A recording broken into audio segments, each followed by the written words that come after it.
Going to move to Ken Zucker, who is a child clinical psychologist and professor at the University of Toronto. Ken, you have the room. Later for the second part.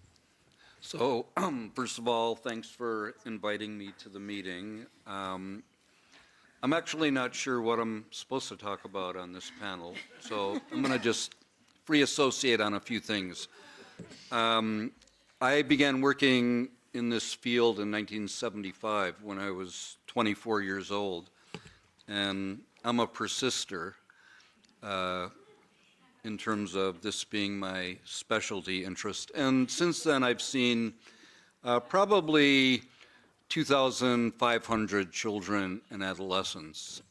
In the early years, I was way more likely we were way more likely to see children than we were adolescents, but like everybody else, now my practice is predominantly predominantly adolescents, of which 70% are female.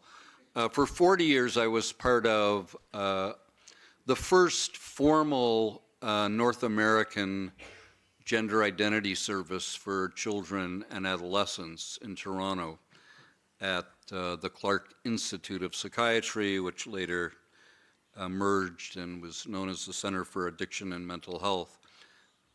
In 2015, a complex series of events fueled by local activists led to the closing of our clinic and my execution, and since then I've moved into private practice. I fought my execution on legal grounds and was very successful in that regard, but I won't go into the details about that. In Canada, I think that we see the same patterns and debates that we're seeing in the States and in Western Europe. The clinical population is the same. The marked increase in the referrals of adolescents, the predominance of female adolescents, which our group, along with the Dutch, published a paper in 2015 where we pointed out for the first time this alteration in the sex ratio, which now everybody all over the world has noticed. And Kathleen Stock earlier today alluded to this aspect of what's going on, and it really does call out for an explanation. Let me morph now a little bit into the ROGD phenomenon. We were starting to see at our clinic in the first decade of the 2000s kids who ultimately received the label of ROGD from Lisa Littman. We were seeing these kids at the same time we were noticing this huge increase in the number of adolescents coming to our clinic and also the alteration in the sex ratio. And I remember us sitting around when we would case conference our clients thinking, wow, this is really interesting. We've never seen kids like this before. What's going on? But we didn't have a label for them other than to kind of say, this is kind of weird. We've never seen kids like this before.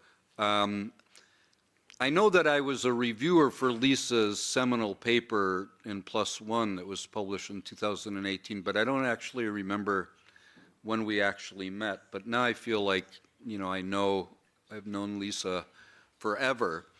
And what I, as a clinician, first of all, secondarily as a researcher, Lisa has described a new clinical phenomenon that anybody who specializes in this field should be interested in. Somebody was talking about new diagnoses yesterday, I can't remember who, but when you think about it, it's very rare we don't have new psychiatric diagnoses or subtypes coming along every other week. So this is kind of like a really interesting development that's happened. And I remember that one of the responses of WPATH was to kind of sort of have a hissy fit, I don't know how that translates into French, by saying, well, ROGD is not a formal diagnosis. And my response, you know, at least in my head was, okay, that's okay. This is a new clinical phenomenon that takes time. How long was borderline personality talked about in the literature going back to the 1930s and 40s before it made its way into the DSM in 1980? How long did it take for binge eating disorder to make its way into the DSM-5 in 2013? It was in the appendix,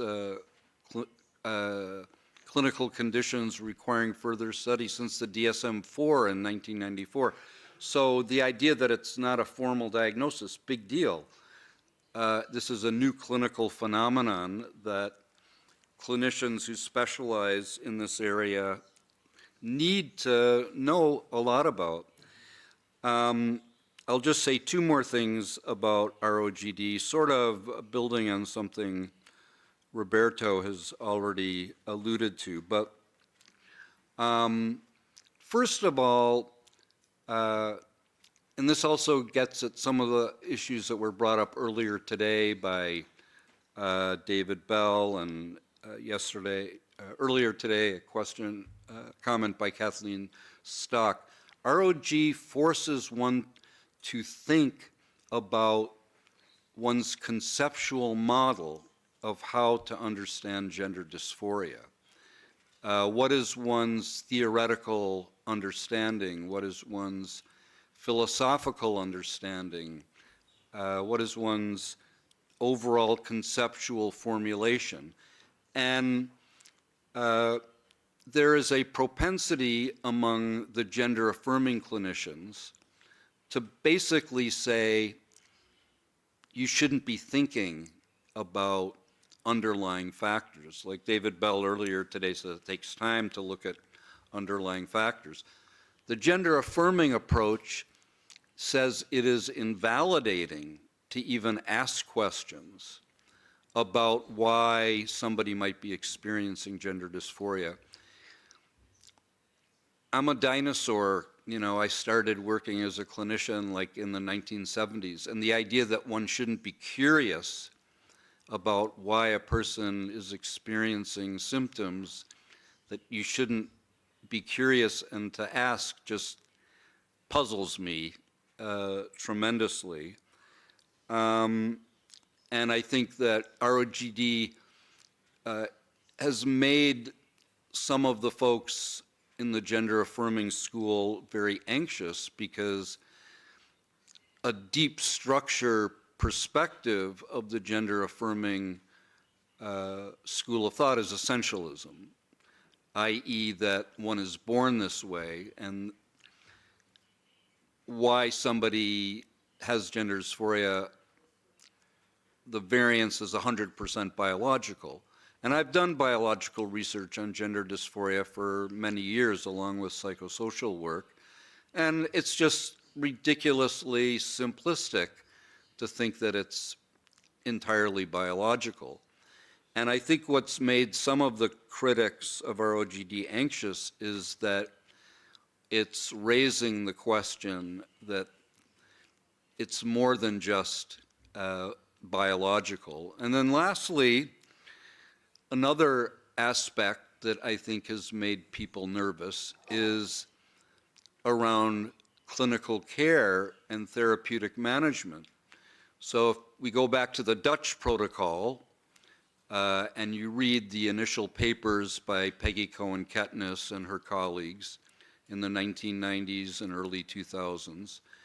And I should say, as a sidebar, our clinic in Toronto did recommend blockers for some adolescents starting as early as 1999 for reasons I don't want to get into today. But one of the eligibility criteria was that you had to have a lifelong, persistent history of gender dysphoria or gender nonconforming behavior. Well, ROGD kids completely challenged that eligibility criterion. So if you have a 13-year-old that you're seeing in your office for the first time, where the parents and youth say the kid has just started to feel gender dysphoric 3 months ago, that should be a rule out for consideration of hormonal suppression. And I think that makes people very nervous, because if you don't take the Dutch eligibility criteria seriously, then what do you do with these kids? Well, I can tell you what the gender affirming clinics I have experience with do with these kids. They ignore the Dutch criteria, eligibility criteria, and will recommend blockers or cross-sex hormones anyways, because they need for all of the kids to fit into this is just the way they are model. So that's it. Thanks.